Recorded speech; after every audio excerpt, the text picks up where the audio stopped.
Welcome to Mystere Creations. I'm your host AJ, and today we're talking to Shiva Honey of the Satanic Temple. She is a beautiful person, an artist, musician, and author. The work she does helps people and shows the truth of what the Satanic Temple is. I hope that this episode will inform and educate people, alleviating the violence that Satanic Panic has brought to many, including our guests today. Please join us for this emotional and spiritual journey.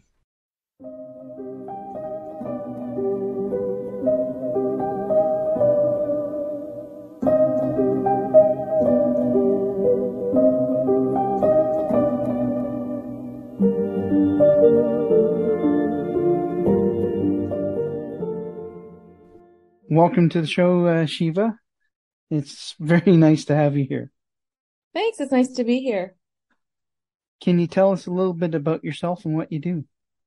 Yeah, so my name's Shiva Honey. I'm an artist, a author, a musician. I'm a member of the Satanic Temple and actually a priestess of the Satanic Temple. I have been involved with the organization since 2014 and was a part of planning a lot of the early actions for the organization, as well as the big events for the Satanic Temple in Detroit.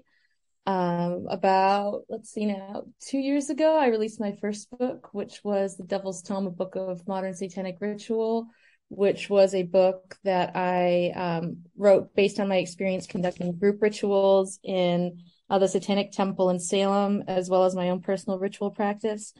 And I just this year released my second book, which is called The Devil's Death, Your Satanic Companion for Grief and Dying, which is about how you can deal with grief and death as somebody who doesn't hold traditional religious beliefs.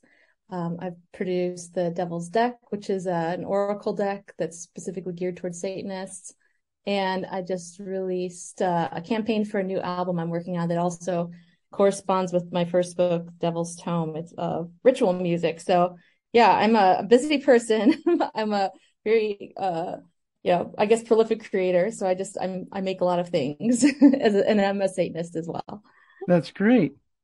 Can you tell us a little bit about your journey to becoming a Satanist? Sure. And sorry if you hear breathing in the background, my cat Rita is on my lap right now and she's being very loud. But That's okay. Yeah. Pets are allowed. Mine All right. behind me. He'll All like right. to come over and investigate what I'm doing because I'm sitting too long. What kind of pet do you have? He is he's a Egyptian Mao with a little bit of tabby mix. Ooh, very cool. Nice. Merlin. The name Merlin is apt because he can find ways of getting out of the house when everything is locked. Wow. You've got a magician, a wizard. Yeah. That's very cool. He's definitely a familiar. Yeah, absolutely. That's awesome. Sorry for getting off topic there. Okay. I love pets, but you're asking me about my journey to Satanism. So it all began with cats. No, but I guess it's almost something I feel like I was born into in some ways. So I was raised in a very conservative Christian home, and I was also raised with abusive parental figures. And so from an early age, even though I prescribed to the church and I was baptized and everything, I was actually, my stepdad would accuse me of being a Satanist, or he would call me the devil or all those other things. So I guess it was a self-fulfilling prophecy in some regards. But I had a pretty traumatic religious upbringing. And as I became older and separated from the toxic people in my life and toxic family, and I started exploring more and more, I came around to practicing ritual and reading tarot and exploring the occult from a broad scale. And then I learned about the Satanic Temple, I think in 2013, and heard about them starting up a chapter in Detroit in 2014. So that's when I joined the Detroit Satanic Temple, and it all kind of blossomed from there. The values of the temple and the way that the sort of portfolio of work they were putting together was really appealing to me. And I started just as a member of the Detroit chapter, which was the first chapter of the temple, and then just kind of like let that lead me on to all these other adventures over time. Sometimes our journey, though we're not really knowing of it, kind of points us towards something that will have great meaning in our life. Yeah, absolutely. Can you tell us a little bit about what Satanism is? Well, that's kind of a broad category It is. of religion. There's lots of different, just like Christianity has many, and other religions have many different denominations or variations, so does Satanism. So I won't get into the history of the religion or like right here, right now, No, but specifically the Satanic Temple is a relatively new religious movement. I think it was founded in 2013. So, I mean, when I got involved, I was one of the first people who was a part of it. And that gave me a lot of opportunity to kind of play around and help the organization grow. And so it's a religious organization. The Satanic Temple is a religious organization that's non-theistic, which means that we don't actually believe in like an actual devil or demons, and we're not actually worshiping a Satan. It's very different from that. The mission of the temple is to encourage benevolence and empathy, to reject tyrannical authority, advocate for common sense, oppose injustice, and undertake noble pursuits. So it's a religion that's non-theistic, and to me it has like a lot of really positive and empowering qualities to it. So I guess like we've gotten quite a bit to fill it out more. I think there's a lot of misunderstanding about our branch of Satanism. We've gotten a lot of attention over the years for the work that we've done. I think there's a better understanding of what we are now. We have a shared culture, we have tenets that are shared that kind of guide our work. Recently, we've started an ordination program over the last 2 years. So that's creating a growing body of religious work. So we are very early in our journey, but we keep on moving. that's great. Um, Speaking of the tenets, can you tell us what they are? Yeah, I mean, if you want, I can I haven't had them memorized, but I can tell you them if you like. Yeah, The ones that and that's resonate the most with you. oh man, that's a hard one. There's so many. There's 7 tenets that are all very humanistic in nature, and to me, they just make a lot of sense. So like the first tenet is one should strive to act with compassion and empathy toward all creatures in accordance with reason. So I think that's great. I think that's one of the things that kind of irked me about earlier versions of Satanism that I knew about. It seemed like very oppositional to the idea of compassion and sort of like community. And I feel like the temple has done a really nice job of embracing, um, you know, just community building, like there's certain aspects of kindness that I feel like are really important to the work that we do. There's a lot of underlying caring sort of mechanisms that we've put into place. The work that we do, which is great. So that I think is awesome. Also, the fact that at the end of that tenet they say in accordance with reason. So unlike Christianity, where you're taught to be a martyr, I think in a lot of ways within the Satanic Temple, there's this idea that you should, strive to act with compassion, but within reason and within your boundary limits. So that's something that I personally really relate to a lot as somebody who was brought up as a people pleaser and somebody who was brought up to just kind of self-sacrifice and martyr themselves, which I'm still dealing with literally to this day. That's something that's like really been important to my own inner journey, I think, and continues to be. Some of the other ones that I think are really great. I mean, they're all great, but they've got one's body is inviolable, subject to one's own will alone. So that's the idea. That sort of tenet underlies a lot of the work that we do around reproductive justice. That was one of the tenets that really kind of underscored the work that I've done with the Devil's Death, which is about many different things, but one of them is about protecting your bodily autonomy when you're going through the healthcare system and being empowered in that system that can be very daunting and scary, as well as in the funeral industry. So I think that's really important. And again, I think in opposition to some other religions where, your body is a temple of God, it's really nice to know that you are your own person and you don't belong to anybody else. True. Then, I'll just go two two more, I guess. People are fallible. If one makes a mistake, one should do one's best to rectify it and resolve any harm that might have been caused.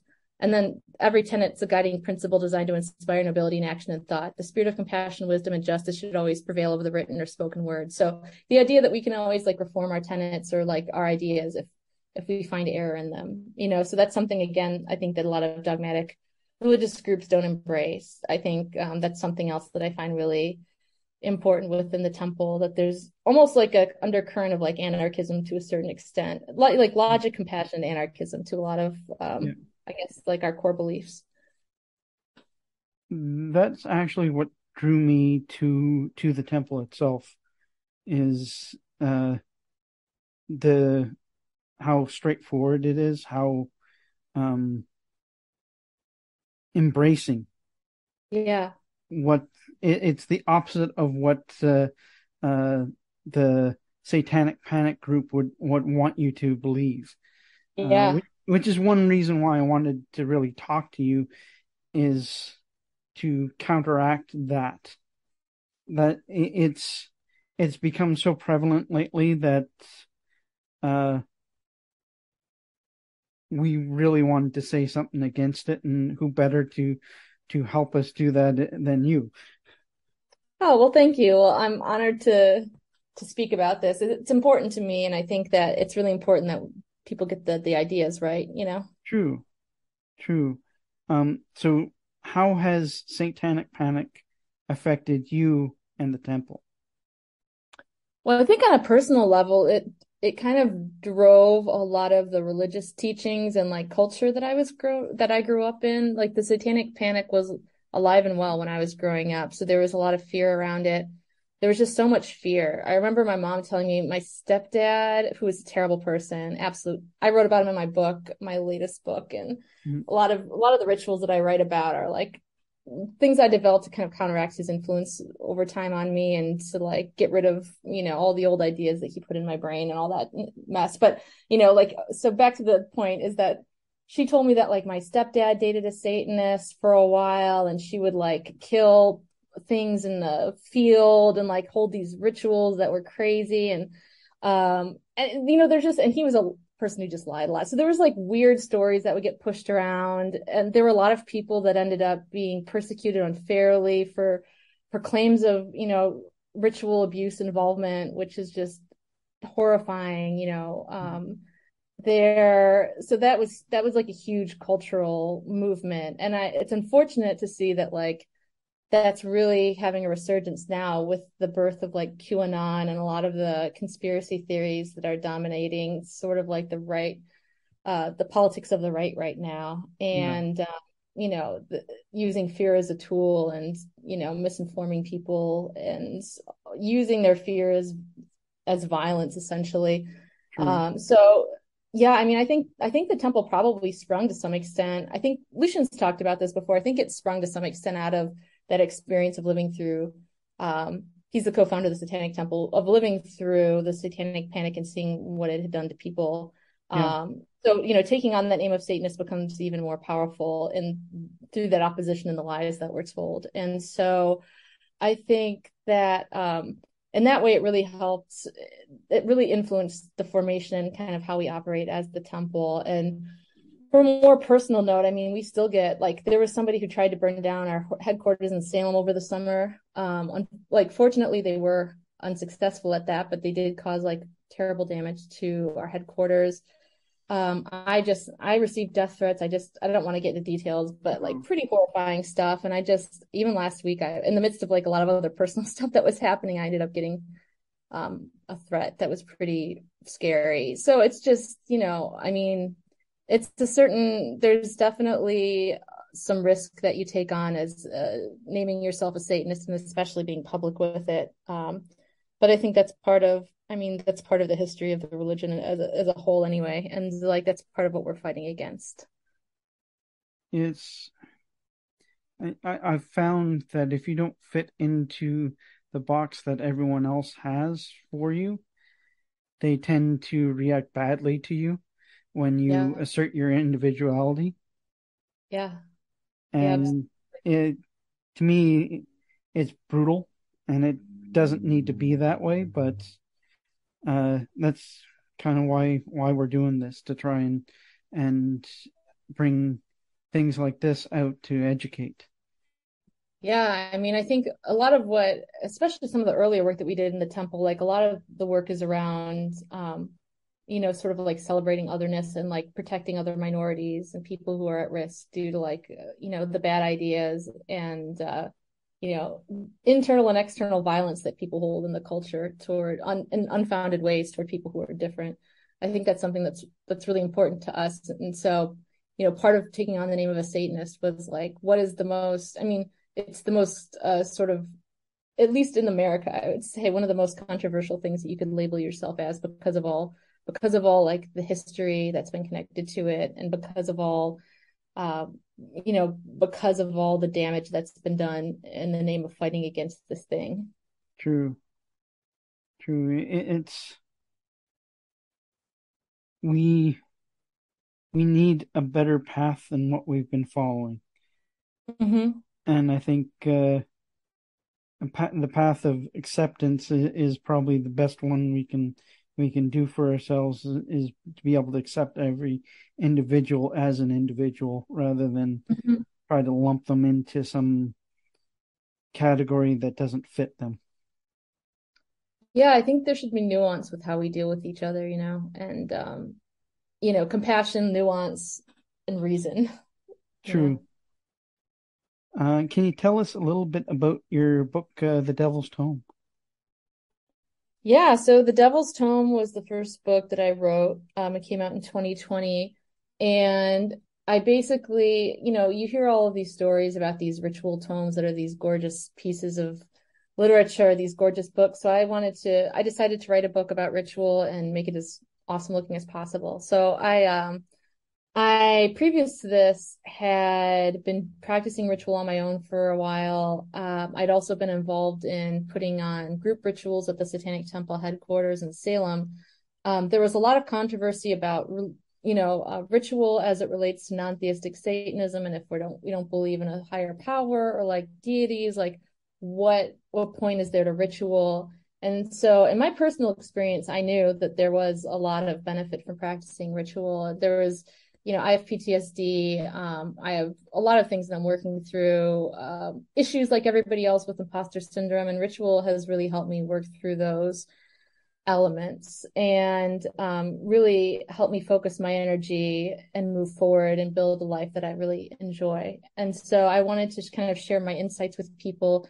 And I also knew that if I didn't write a book about this, somebody else would, and they'd probably be a lot less informed. So like I started, I had my own personal experience. Then I also had, there's a growing number of evidence or amount of evidence about how ritual can be beneficial regardless of, the beliefs that are held behind it, regardless of whether you have a deity that you're using within a ritual or you're just using yourself as the base for it. Like science is proving that it's actually effective in reducing stress, improving performance, things like this.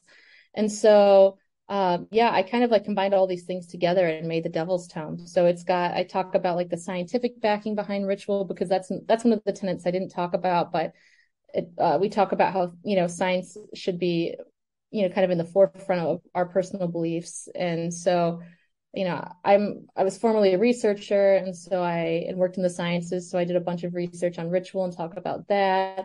I talk about my experience with it, my background, how you can create your own satanic ritual practice. And then I have a collection of rituals for solo practitioners that I share, as well as group rituals that I had put together with other folks in Salem and other places. So it's kind of divided into three parts.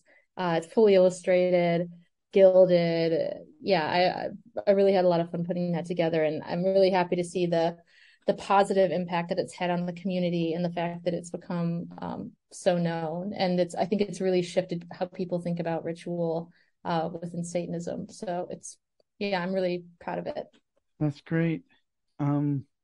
Myself, uh, ritualistically, I'm kind of all over the place. I have PTSD as well, so it's ritual has helped me deal with that. Mm. meditation is one of the my meditative ritual helps greatly in dealing with the emotional baggage, the emotional Mhm. trauma.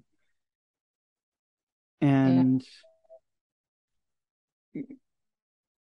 the fact that you wrote a book that showcases many ways of doing ritual in a non-theistic way is great. Oh, thank you. Um, you're welcome. I myself, I've died several times, and that's where I come from. I come from what I experienced. And Yeah.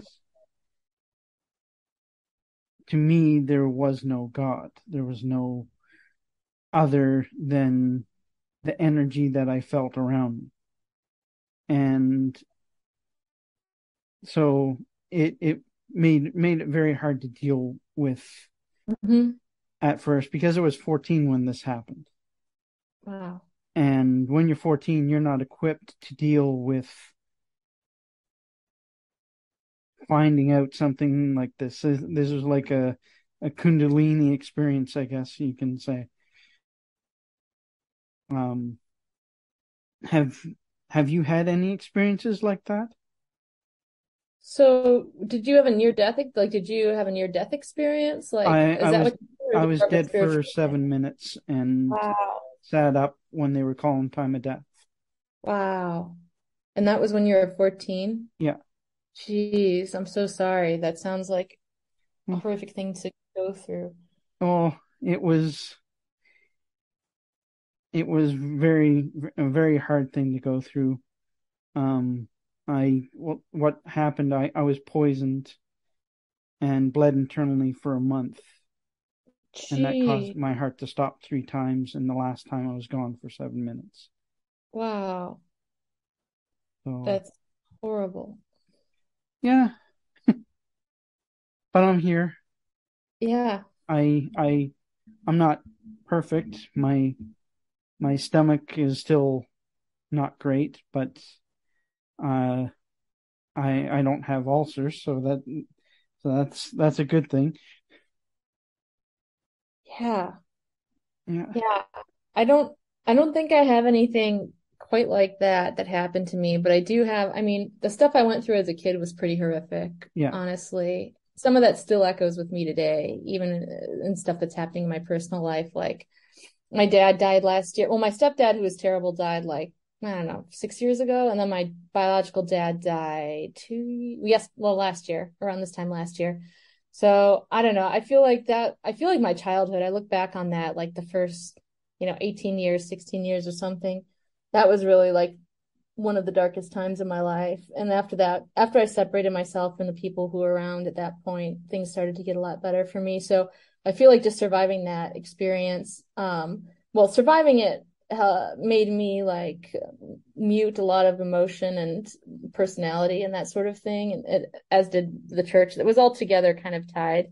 yeah, And so when I started moving away from that, that's when the PTSD came up, when I actually started allowing myself to feel emotions again and try to understand who I was as opposed to who other people wanted me to be. That was a big transformation. So I think in my late 20s, that was a big time of exploration and terror and a sort of, I would call it like, like my trip to the underworld, I guess. I think that's actually what I call it in the book. I talk about it very briefly, but like that was kind of me coming to terms with what I went through and then coming like kind of just dealing with myself and figuring out how I could take care of myself and who I was. And also having like a lot of misadventures in the meantime was a big turning point for me. But then I think more recently too, I mean, there's some issues with my family now, who I still have a complicated relationship with, just in the last few weeks that's happening that brings up old stuff. Last year, losing my biological dad was a big, weird, dark sort of tunnel that I had to go through. And I was in the midst of writing The Devil's Death at that point. So it really informed the book quite a bit, sharing my own grief experience and having that profound experience with grief. So I just feel like they keep coming. I kind of want a break, honestly. I'm like, all right, for like the last X amount of years, I've been having these like winds of like the tower moment or like these Yeah. winds of transformation. I'm like, can I just sleep a little bit? Like, can I get a, but hopefully in the future things will be calmer for me. But yeah, I feel like I've had multiple sort of awakenings, I guess you could say, or just like I feel like if you're on the path, they keep coming. Sometimes, it's like contractions or something like that. I don't know. It's like sometimes they're really big and sometimes they're small, but there's always opportunity for like more insight and growth and more pain and more pleasure and all those things. The ripples in your pond, basically. Yeah, totally. The When those things happen, you kind of just have to go with the flow and see where it kind of takes you. Yeah, And yeah. while all the while trying to keep your yourself stable enough in yourself that you're not going to get out of control one way or the other. It's funny you mentioned that because that's actually a metaphor that I've used before to describe like the last X amount of years of my life. I feel like, it's like you're riding the various waves. I feel like I'm always in the ocean and waves come. And I remember, so I swam in the ocean for the first time when I was 18 and I was actually in Italy. And I ended up like going to the beach every day trying to swim. And every time I try to get in the water, I get like thrown over backwards by these waves. And it was because I realized I was just too tense in them. And Yep. then once I was able to relax, like then I was able to just swim with them and swim through them. And that's something I'm personally, especially now, really trying to embrace. Like I think where I am at right now in my own personal like path is really trying after having a lifetime of like needing these external sets of validation and having people depend on me so deeply, and having to be reactive to everything in the outside world as a sort of means of protection. I'm trying to figure out how can I just be without having to like respond to the external respond to the death threats or respond to like X, Y, and Z happening, respond to the emotional storm that's going over me.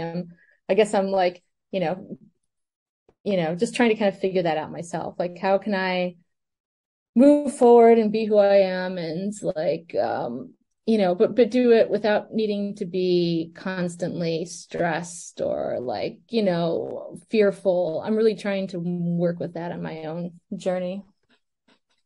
It's the game of life, I think. Trying to find the best way for yourself in the sea of uncertainness that we deal with. Yeah, the sea of troubles, as Hamlet would say. There you go. Yeah. Um, what's your favorite ritual from the Devil's Tome? Oh, wow. That's like asking what my favorite child is, not that I have children or my favorite cat is, but it's hard to say because I feel like so many of them, I mean, they're all very personal to me and they all have like a good story. I feel like there's a tie because so I always tell people to do the site, which is like sort of like a visioning board ritual. And that's one I personally come back to probably the most consciously Okay. is that's like the best, I would say the best ritual for people who are just trying to like get into it, like dip their toe in and understand how it could work for them. So I like that because it's really been like a backbone to my practice and it's been so important as an important way for people who are unsure about ritual to get into it. And then I love devotion, which is about self-love. That's like another area that I work on a lot with my own ritual practice. And then I would say like maybe like the second Black Mass that I have in there that I did at the Satanic Temple in Salem.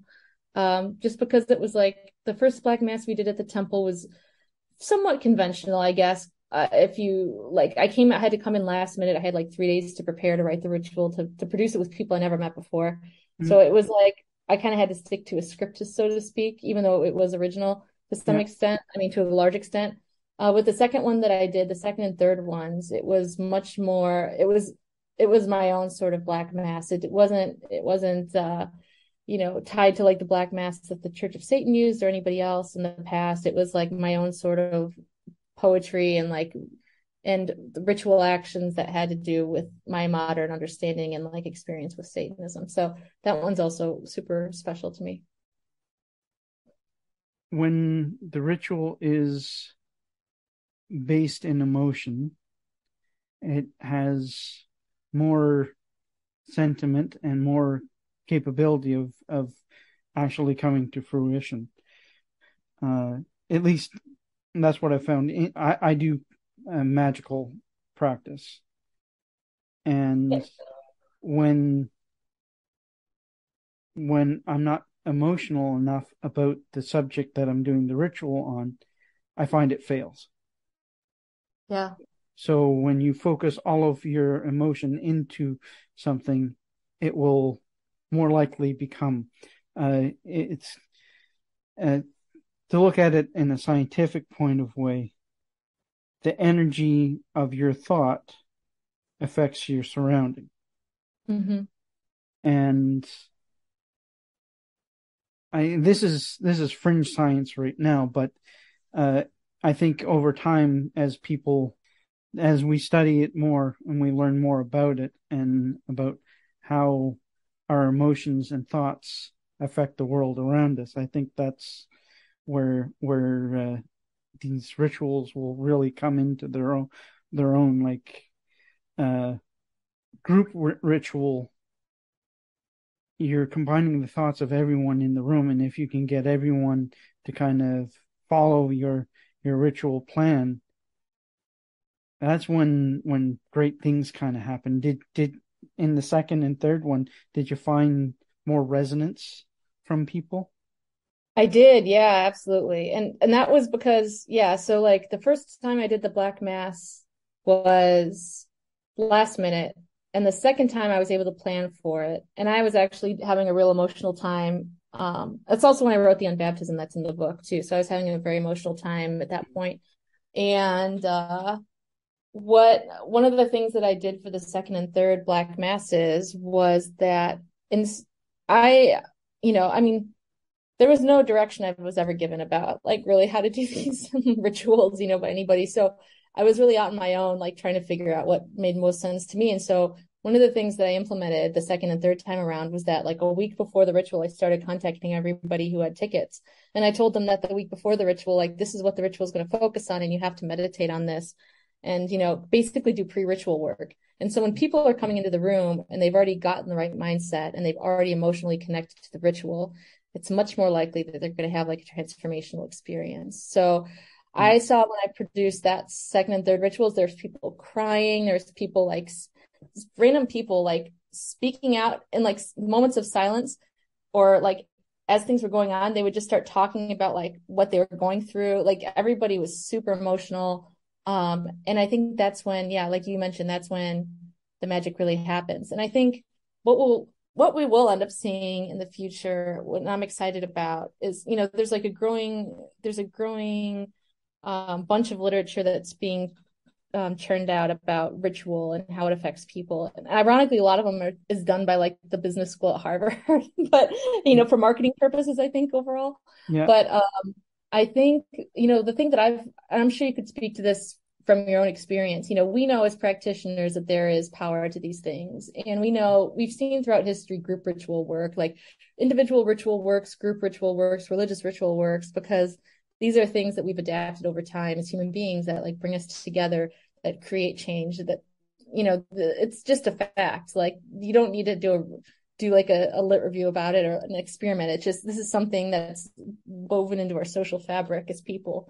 Yeah. And I think what we're going to find though, when people are starting to look scientifically at ritual more and more, is that there's just a different, they basically, I can't speak to the science of it specifically because I don't think there's any that exists at this point. Not yet. But you're able to you're able to open pathways in your mind and fix things in your mind, is the best way I could describe it. I think of ritual as like reprogramming your brain essentially. And from like a very logical perspective, if you're speaking to somebody who relates on that level, it's like when you're doing a ritual like the site and you are reflecting on your goals and you are drawing these things out physically, it's like, the whole Hermetic principle, as within, so without. It's like when you are physically taking these ideas, you're giving yourself the space to think, you're giving yourself the space to feel, you're taking these ideas and these desires you have inside of yourself, and you're creating this physical thing that you can look at that shows like what your goals are, and you're doing incantations, and you're focusing your energy on what you want to accomplish. Just in that moment itself, like just in that ritual, you are reprogramming your brain to say like, this is something that's not even in the back of my mind. Like it's something I want, but this is something I consciously am aware of that I want to have happen in my world. This is something that I consciously commit to. So you are taking things from the subconscious level in some ways. Yeah. I guess maybe I'm not sure if that's the right word or not, but you're making them present in your real world. So you're just like, you're creating goals for yourself. You're creating intentions. You're setting intentions. And by setting intentions sincerely, we're reprogramming the way that we think about ourselves, the way we think about the world, what we think is possible. So it's natural that our actions align to those things, and the way that we carry ourselves aligns to those things. And that once all that comes together in a sort of symphony, then everything can change around you. You know what I mean? So yeah, I think it's just, there's so much potential there. And it's sad to me that like, there's a lot of people that have been either, have had such bad experience with it through religious trauma, or are just like, really skeptical of it. Cause I think that if we can get people to do this consciously, and what it really is like, it's also like the sort of introspective work. It's like inner journeying. If people were able to do this themselves and like commit to it, there's just like, your life just becomes so much better. So, I mean, that's why I do the work that I do, to try to spread the word to people, especially people who are in those categories of like skeptical or like hurt from it. Like, if you can reclaim this thing, it can be really powerful for you, because it has been for me. And I know other people it has been for as well. Claiming that which was hurtful to you and making that pain become not a pain, but fuel to become better.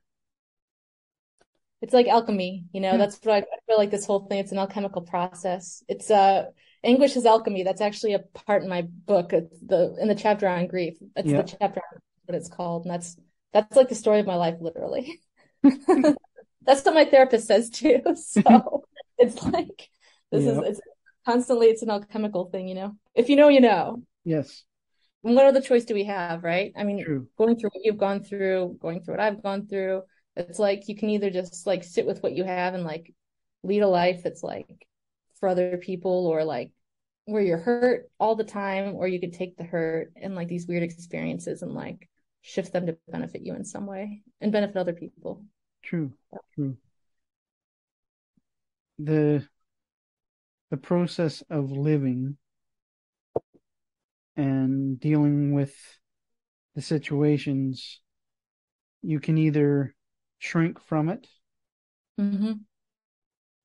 sit and do nothing, or become better from it. And it sounds like you're the type of person that wants to become better from it and gain your own agency back from the time that you weren't allowed to have that. But yeah, at least that's what it seems like to me. Yeah, no, I think you hit the nail on the head. I'm like, it's like, what's the point of all this if that's not, I'm not one of those people that can just sit and be discontent, And I think just through like surviving my childhood, I developed all these interesting traits, which some are good, some are good, some are bad. Not bad, but like some are challenging. But I'm really trying to like, it was kind of like just my philosophy growing up, it's like you got to make the best out of a shitty situation. And for me, I was like, I got to get out of here. And I had all these dreams.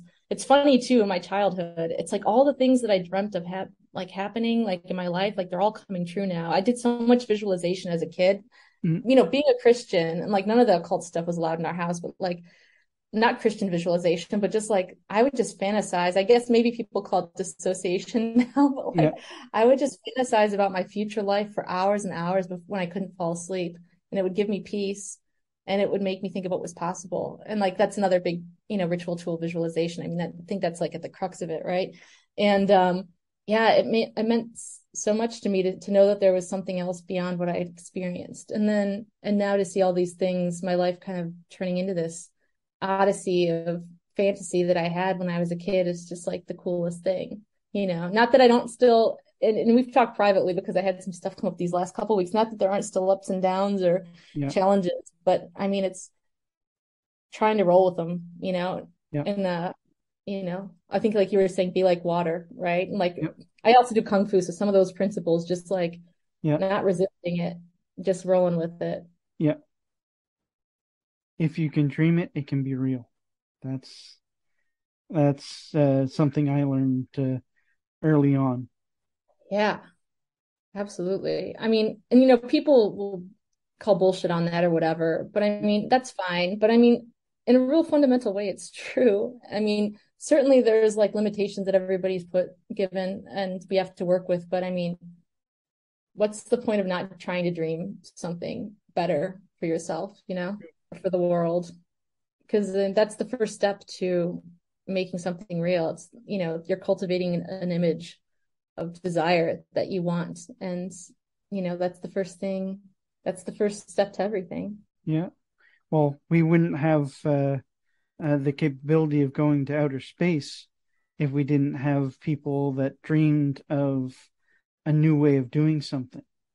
Like Yeah. uh, Jack Parsons, his formula for fuel came from ritual work.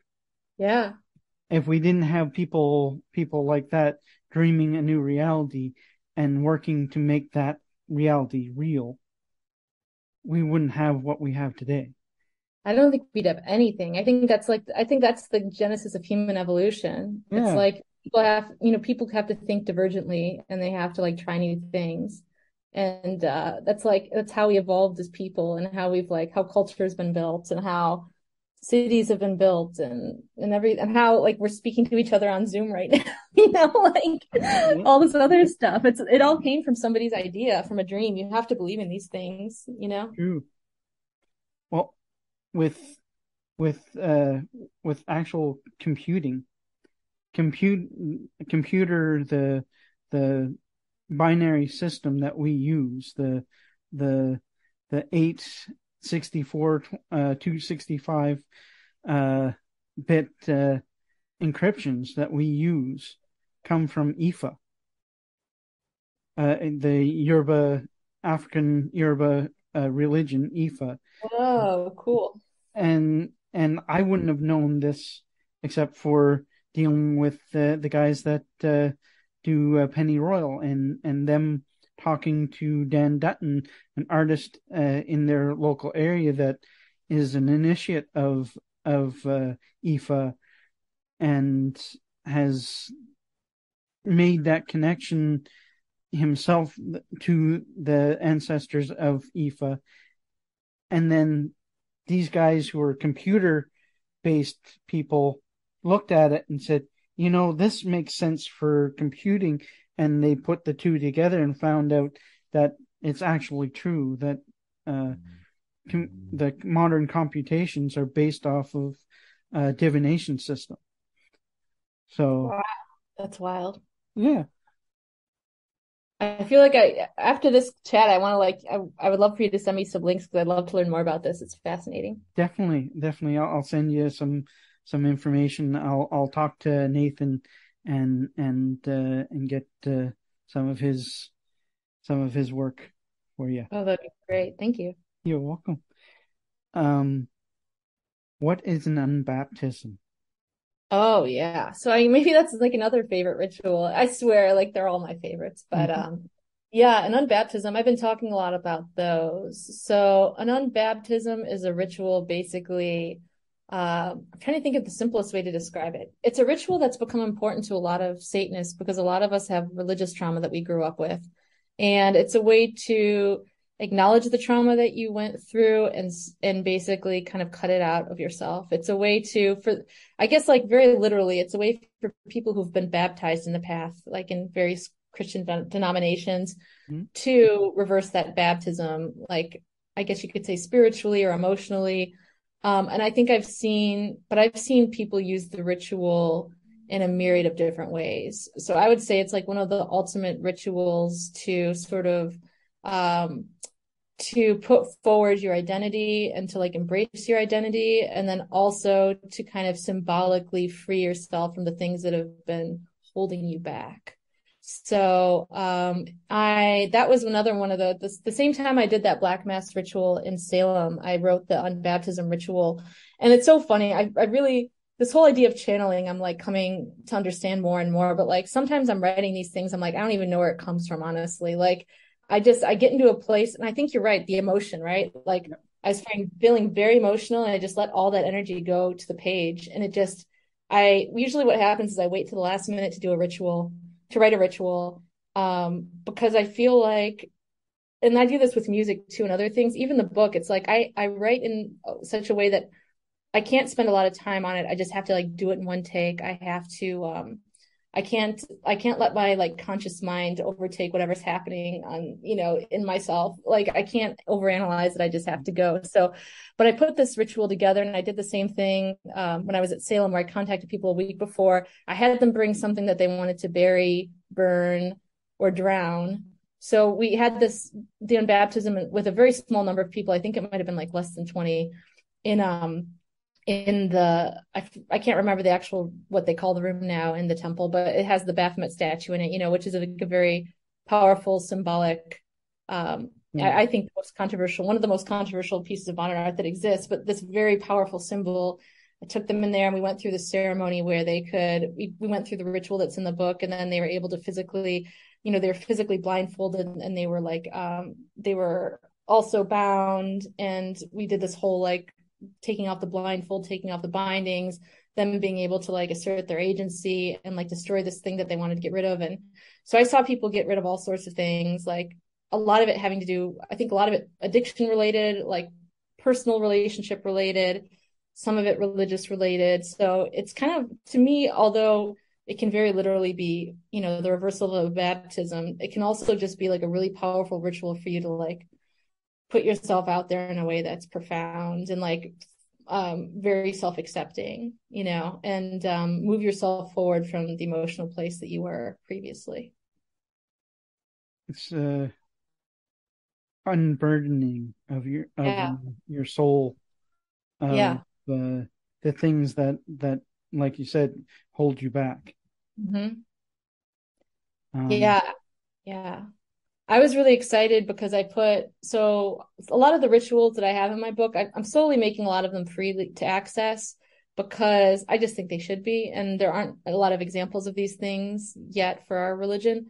yeah, So like on my website, I wrote an article about the unbaptism, and I also put out, one version of the unbaptism that you can do yourself. And then I also put down a version of the unbaptism where I actually have a set of videos that people can go through guided, and I actually have like a certificate. I created a whole online sort of thing during COVID that people could go through. So it's free and everything. But yeah, you could just go through, do the ritual preparation a week ahead. You go through these videos and it tells you what to do. And then I actually lead an unbaptism ritual through a video that they can follow along with at home, and then print out a copy of an unbaptism certificate if they want it. So I thought that was like super cool. And I was like way excited about it. that's awesome. But yeah, I think it's like one of the most powerful rituals I've done with people. It can be life-changing for folks. True. In dealing with loss, there was one that you described in another podcast where you were burying people. Oh yeah. Kind of not like burying them, but getting them used to the idea of that. Yeah. What was that about? That's a great question. Yeah. So when I first started sort of my ritual journey, there was a book, gosh, I think it's called The Journey to the Dark Goddess or something like that. This is before I was a Satanist, but I read it. Can't remember the name of the author. But she talked about these various rituals she'd done with groups. And I was like at the height of my PTSD, going through some really bad relationships. And I read about her experience of like being buried communally. She's had a couple different experiences there, and going through this sort of like rebirth. And then I also read about this experience where she, on a individual level, like kind of leads you through like a 7-day ritual. I think it's a 7-day ritual of like basically going through the seven gates of hell that Inanna, the goddess, the Sumerian goddess, went through. And that really became like a backbone for a lot of my own ritual, my own work, honestly, like that. The idea of her as a figure, I don't know, I just really love that particular deity. But long story long, I think that idea of burying somebody came from those readings that I'd done years ago. And this was a group of people that didn't know each other, and they were like, it was not related to my Satanism at all, but like just a ritual thing I did with another friend of mine who's Heather, an herbalist, actually. She wrote the herbalism section in the Devil's Death. But yeah, we had people, it was so hard. We actually dug graves and we put people in them. I can't tell you the whole ritual process because I don't remember off the top of my head, but basically the idea is that we dug these graves and we had multiple stations for this ritual. It was like a several hour ritual that we put people through. And so one of the stages was having people lie in these graves that we dug. And then we had some people that wanted to have dirt on them directly. And then for other people, we created like a shroud that would have dirt on it so they didn't get it directly on themselves. But essentially, they could still breathe. And it was a very consensual process. But we buried people and had that as a sort of experiential part of the ritual to get them into this idea of imagining all of the burdens that they carry with them and imagining all of the things that they hold that they don't want to hold on to anymore, and any cruelties or harm or whatever it is. The grave and the dirt sort of represented these things that they were literally burying them. And so then we go through another process where we talk about like this all lifting, and now there's a kind of a cleansing happening, and then the shroud and the dirt would come off and they would emerge. And yeah, that was also a very emotional experience. And these are people, like I said, I'd never met before. It was like, it's sort of like it was a Letha themed summer ritual that we'd do for the general public. So yeah, it was really, really awesome. I had been interested in that idea for a long time and just not sure how to put it and make it real, because it's such a time sensitive and strange thing to do. But yeah, it ended up being really powerful. And I think that goes back to what we were speaking about earlier about how to make ritual, like how ritual is effective and how emotion has to be involved. And a lot of people ask me, and I write about this in the book too, about like how in depth do my rituals need to be, how extravagant do they need to be, like what needs to be involved. And it's like such an individual process, right? So like, for instance, like the Brot rituals that the Catholic Church uses, I feel have power because like there's institutional power in them, right? So people believe it's real, but I mean, you have varying results with it, right? Because like some people do it just because it's tradition. Some people really believe it's real and have the power of these images and all the regalia and all the stuff behind it. But with Satanic ritual, it's like, it's all new. Like anything's possible because this is such a new religion. So it's so up to the individual person. But I find now and I really need to get back into my extravagant rituals, but now as an individual practitioner, I feel like every day, just in my mind, I'm like doing rituals, and I don't even get to the physical part of it much anymore. But like, especially when you're starting out, and especially when you want to do something that's really deep, I think that being able to like incorporate these physical experiences can really, it can be the candles and the regalia and the incense and like the setting, the physical setting, or it can be stuff like I've done rituals too with some of my close girlfriends, or I guess you could call them my coven, with where we've gone into saunas and had these very like, physically intense ritual experiences as part of a sort of cleansing around wintertime. And like the burials, for instance, like sometimes you need that physical experience to really put your head in the right place to do the work, because and that's another thing. People are like, well, I think ritual's dumb. Like, it's, if I feel silly doing it, isn't it stupid or whatever? Or like, how do I not feel silly? It's like, you have to do what feels serious to you. You can't like rely on anybody else's idea of what that is. You know what I mean? Well, even if it seems silly to you at the time, do it and allow it to digest.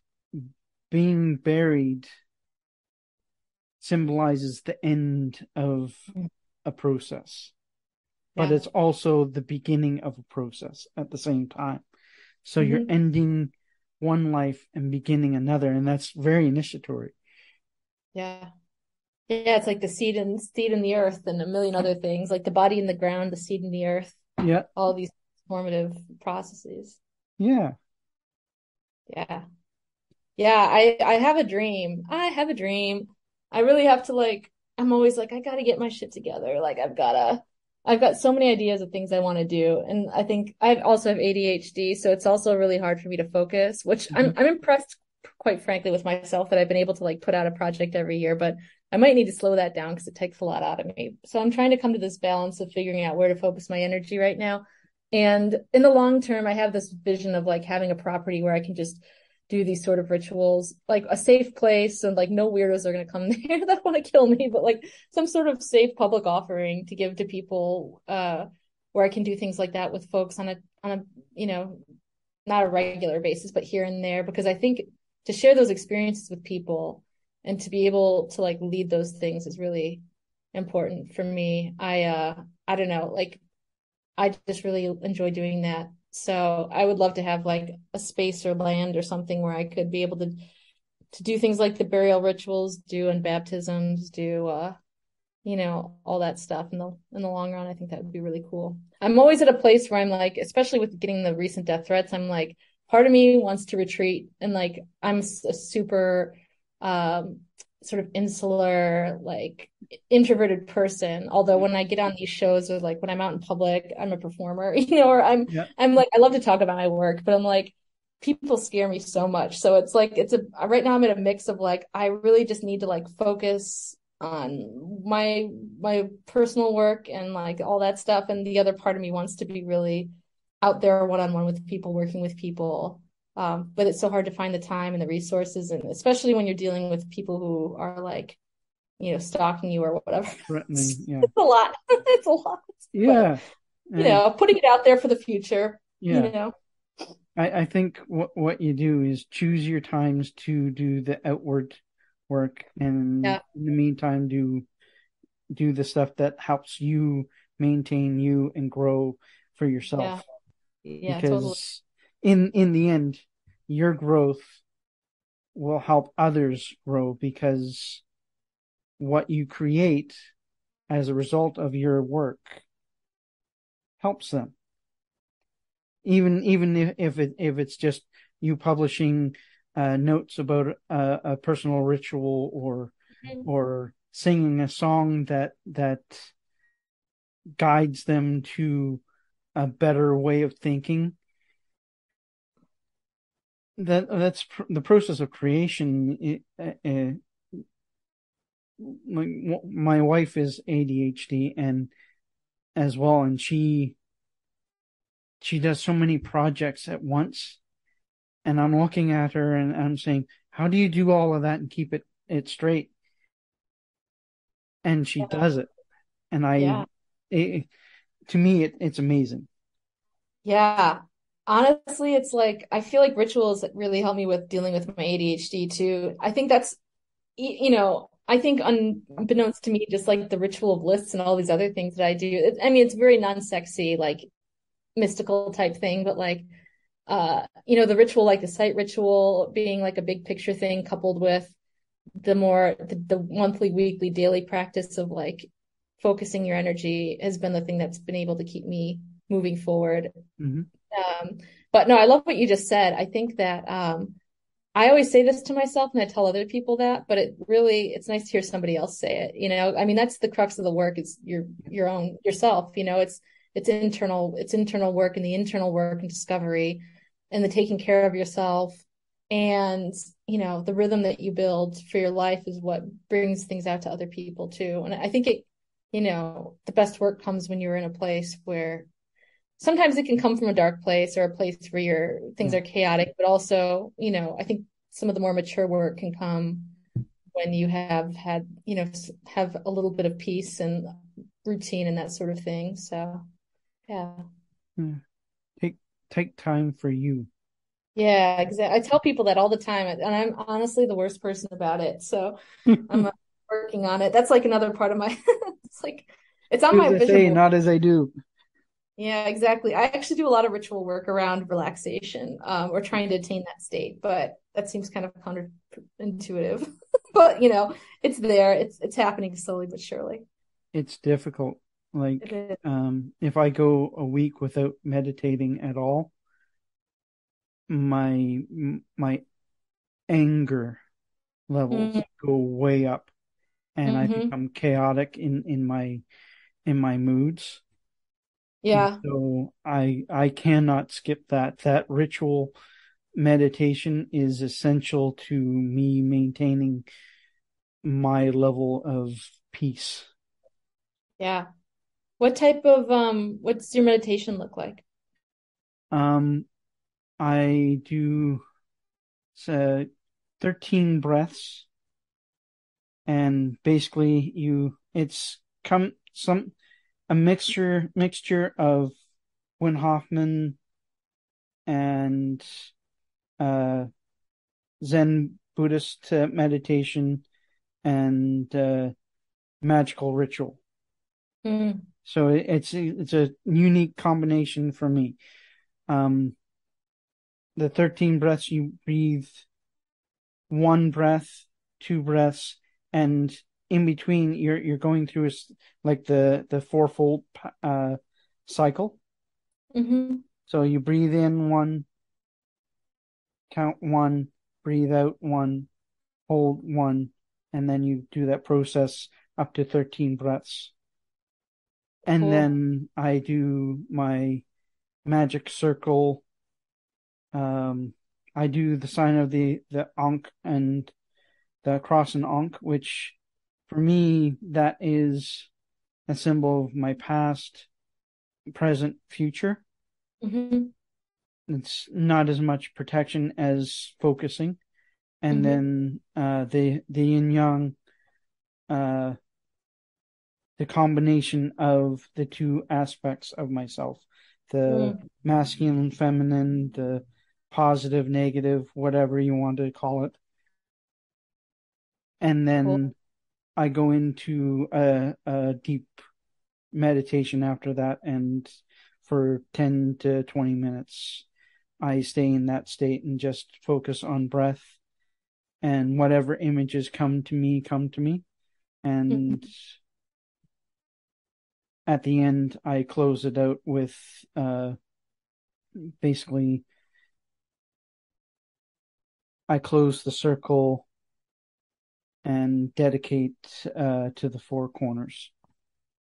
And for me, it's the four winds and the ancestors who came before us. And that's the way I do my blessings around the house as well. I'll go and I'll bless the house with sage. I should do that. I haven't done that in a couple months. But when you do that, it cleanses everything. You cleanse yourself of everything. But I also do a second type of meditation, which is called the flame and void. And this is for dealing with trauma and pain. I Mm-hmm. image a fire in my mind when I'm sitting in meditative, uh, in my meditation area.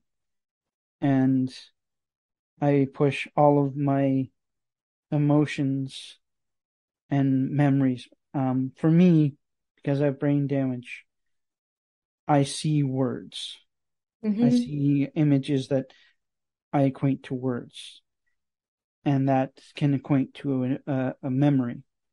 And I put those, all of the feelings and pain, and if it's a good memory, I put all of that into the flame as well and burn away that and look at the situation in my mind's eye and say, okay, what happened here? How can I correct what was wrong? How can I go with what was right Mm. and work through that? And that is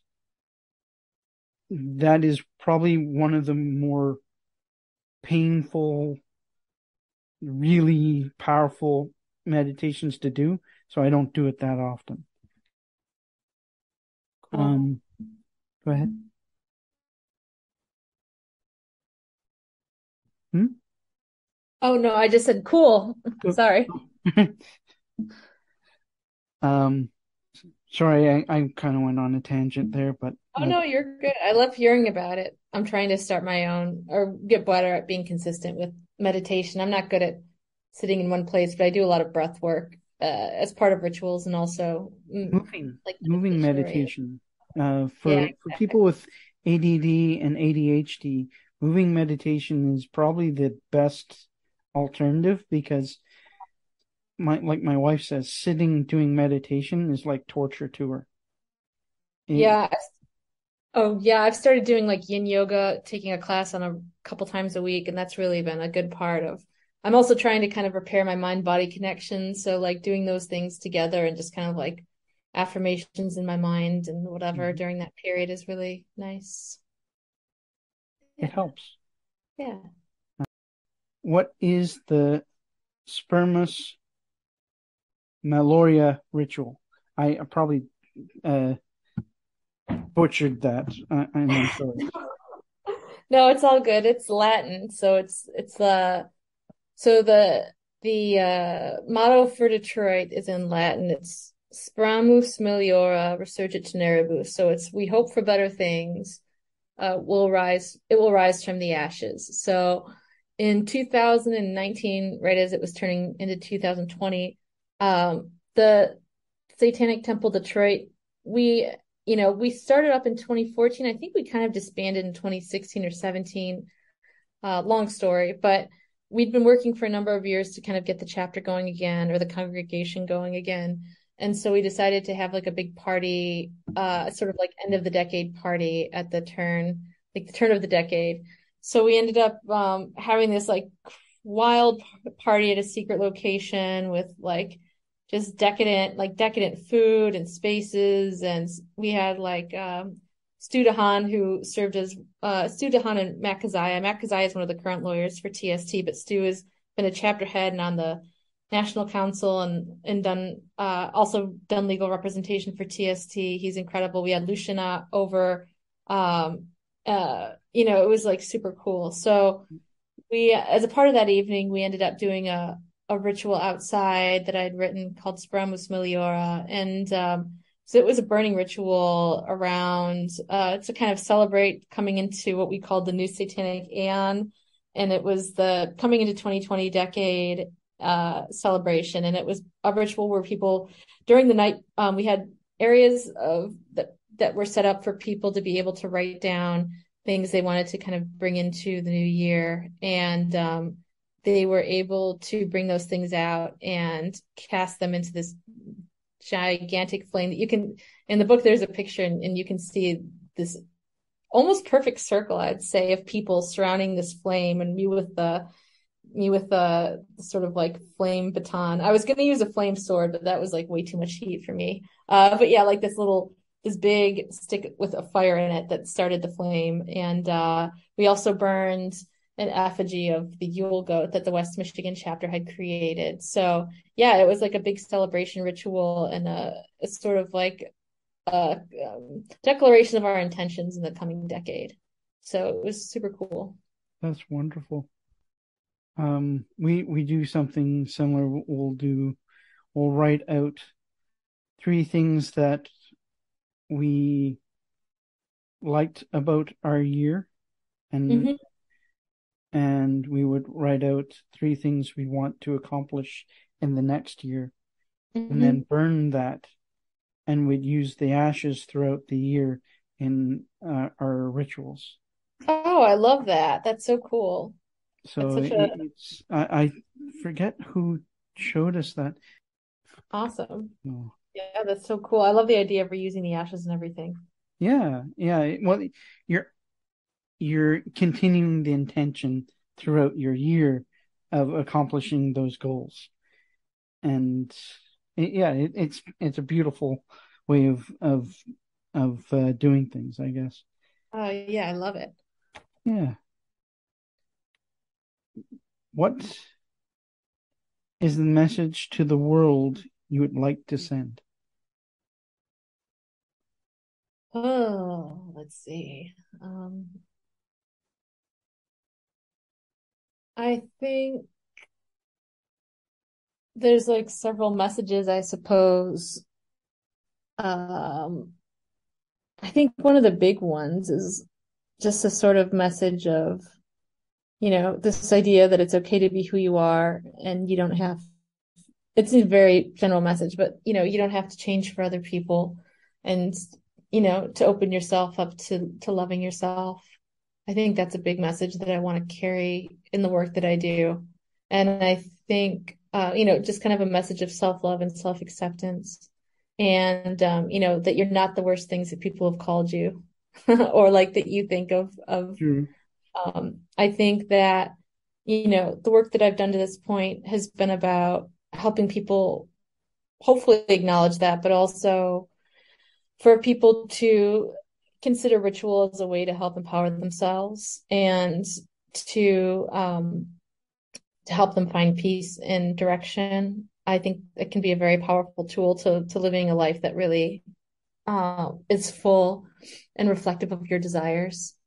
I think that, the other thing that I've been working on, that I worked on this last couple of years was my book about death and health. And I think also just telling people that, you can make whatever you want out of your life and death.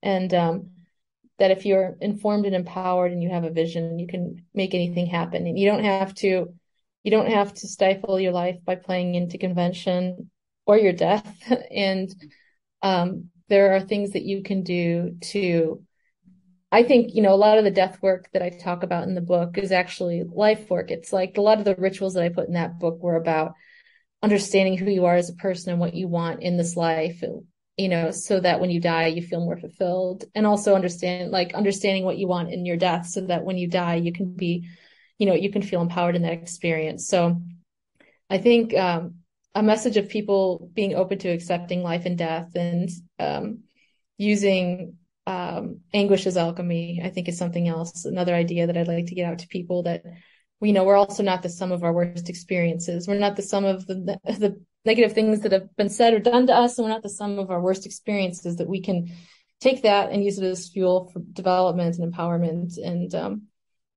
creating our own visions and helping other people. So I think that's pretty broad, but those are sort of the ideas that I'm working with. And I think underline the work that I'm doing,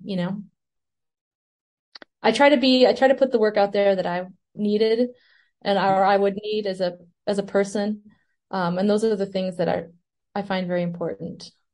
And that's where it's important to do that. Mm.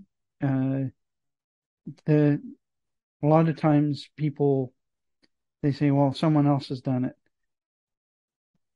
But if you put it out there yourself, and it's the same with everyone. When you're teaching people, you'll resonate maybe with 3 out of 10 people. Mm-hmm. And the rest don't get it. So if you put out what you understand and you reach 3 people, and then one of those 3 does it again in their way, and then they reach another 3 people, eventually everyone has an understanding of it. Oh, I love that. That's such a good way to look at sort of the generation of ideas and the spread of ideas. Yeah. And I think through teaching martial arts, that's where I kind of learned that, because I get stuck with the problem children in karate, the ones that had behavioral problems or ADHD or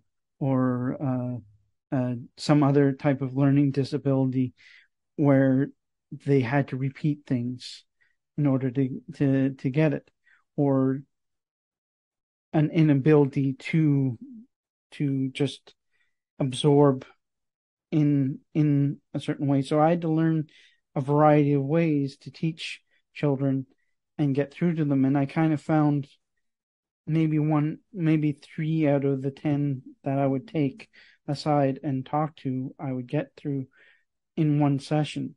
Mm-hmm. And I would go back and kind of say, okay, well, what worked, what didn't work, and develop a new set of rituals, so to speak, for one of the ones that I didn't reach, and see if I can reach that person. That's cool. And it's one of the most fulfilling things to be a teacher. Mm-hmm. But it's also heartbreaking at the same time, because eventually they're going to go off, and a lot of the times they don't remember you, but they'll remember what you taught them. Sure. Yeah, totally. And so, and to me, I don't care if they remember me, as long as they remember something of what I taught them, and it helps them to build a better life with it. Oh, that's a great way to look at it. Can you tell everyone a little bit about your music and where they can find it? Yeah, so when I started writing the Devils Tome, I knew that I wanted to write a record, make a record to accompany it. So I started writing music in 2019, and we were actually supposed to do some shows in 2020, but COVID happened. So when COVID happened, I decided that like my big project was going to be the Devil's Death, of the book about death and grief, because that was like some of the most like pressing things that were happening, obviously, right at the time. And I felt it was so important to get the work out that I needed to focus on that. And so I kind of put the music to the back burner. But when I released the record, the people who supported me on Indiegogo were able to get, because we hit a stretch goal, some demos from music that I'd written. And so this year, my big project is to actually put out a full-length record of ritual music that go along with the Devil's Tome. So this particular record is, there's going to be 3 records eventually, but this record's called Devotion Ritual Music for Love, Loss, and Desire. And they're essentially like sonic spells for finding love within yourself, processing loss, and getting in touch with your desire. Lucian Greaves, the co-founder of Satanic Temple, will be on it. And basically it contains 6 songs. If you buy the vinyl record, 6 songs that kind of fall under this theme that are related to the rituals in the Devil's Tome. And if you get the digital copy, it's just 5 songs. But I'm super excited about it. I initially thought I was going to do 1 record, but I realized that with vinyl music, you could only have like an entirety of 44 minutes on a record. So I was like, there's no way I'm putting 15 songs on a 44-minute record. So all my songs are long. And so this has been, being able to put this record out is super exciting for me, because I've been writing music since I was 10. And it's like the first time I'm really in a big way, putting myself out, my music out there. And I think music has been a really important part of my ritual practice. Like I make playlists, and I suggest people make playlists a lot when they're doing rituals. And so it's been a super powerful way for me to focus my energy. And I just really wanted to make something beautiful for people. So yeah, I'm doing a pressing of 666 of these vinyl records. It's going to be gold foiled. The jacket's going to be gold foiled, just like the book is of the Devil's Tome. The record's going to be gold. It's being pressed by Third Man Records, which is Jack White's pressing plant. So I'm super excited about that. And yeah, I just launched last week the campaign for the project. So yeah, if you're interested in something like that, I'd love people to check it out. Yeah. If you go on my Instagram or website, there's a link to it. I'm just super, super excited to get the music out there. So that would be great. I'm definitely going to get a copy of the album. Awesome. Albums. Yeah, I wanted to make a physical thing, because it's so hard to figure out what to do with music now, but people like vinyl records. And I'm also made all these packages. So I've got like a grimoire, that I'm making to accompany the thing. I've got the book, I've got the deck, it all kind of goes together. I'm making an altar cloth, all this stuff. I'm way, way, way excited about it. Wonderful. Are there any, the last question, are there any new projects you'd like to talk about, but you just basically talked about that? Yeah, that's pretty much it. That's it for now. And I think, yeah, I'm focused on writing the rest of this record, getting it recorded. And then I'm also, I'm still promoting Devil's Death a lot. So, talking about getting more work out on death and grief to the broader community. So wonderful. Thank you very much for coming on with me. Yeah, thank you for having me.